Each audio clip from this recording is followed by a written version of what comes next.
ওয়াকফ ইস্যুতে কৈলাসহরের অশান্তি কাণ্ডের সঙ্গে জড়িতদের বিরুদ্ধে সরকার কড়া পদক্ষেপ নেবে। মুখ্যমন্ত্রী সব জানেন, তিনি সমস্ত ব্যবস্থা নেবেন, কাউকে রেয়াত করা হবে না, সাফ কথায় জানিয়েছেন সাংসদ বিপ্লব কুমার দেব।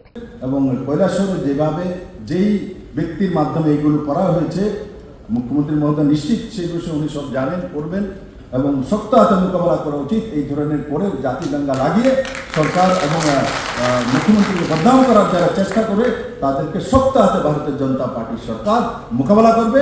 এবং ত্রিপুরাতে নয়, সারা ভারতবর্ষে ওয়াকফ বিল পাশ হয়ে গেছে, লাগু হবে এবং সেটা মুসলিম ভাইদের জন্য হবে।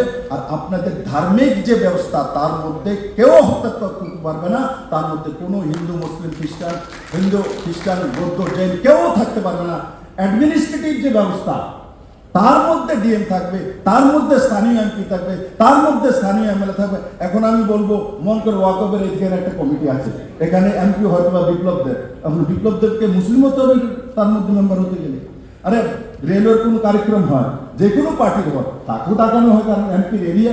তাহলে বলবেন না না বিজেপির এমপি হলে ডাকা হবে, কংগ্রেসের এমপি হলে ডাকা হবে না, এমন হয় কি ধরনের কথাবার্তা বলে এই বাছমানা করে এরা এইসব করে ভারতবর্ষকে বরবাদ করেছে।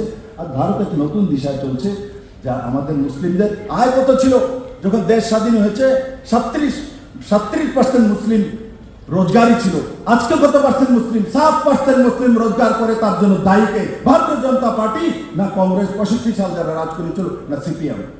37% মুসলমান রোজগার করতো দেশ যখন স্বাধীন হয়েছে, আর এখন 7% মুসলমান সব রোজগার করে। তার জন্য দায়ীটাকে জুড়ে থাকে বাঁধন আপনার চেয়েও আপন, জুড়ে থাকে বাঁধন আপনার চেয়েও আপন, আপনার চেয়েও আপন। স্বর্ণ কমল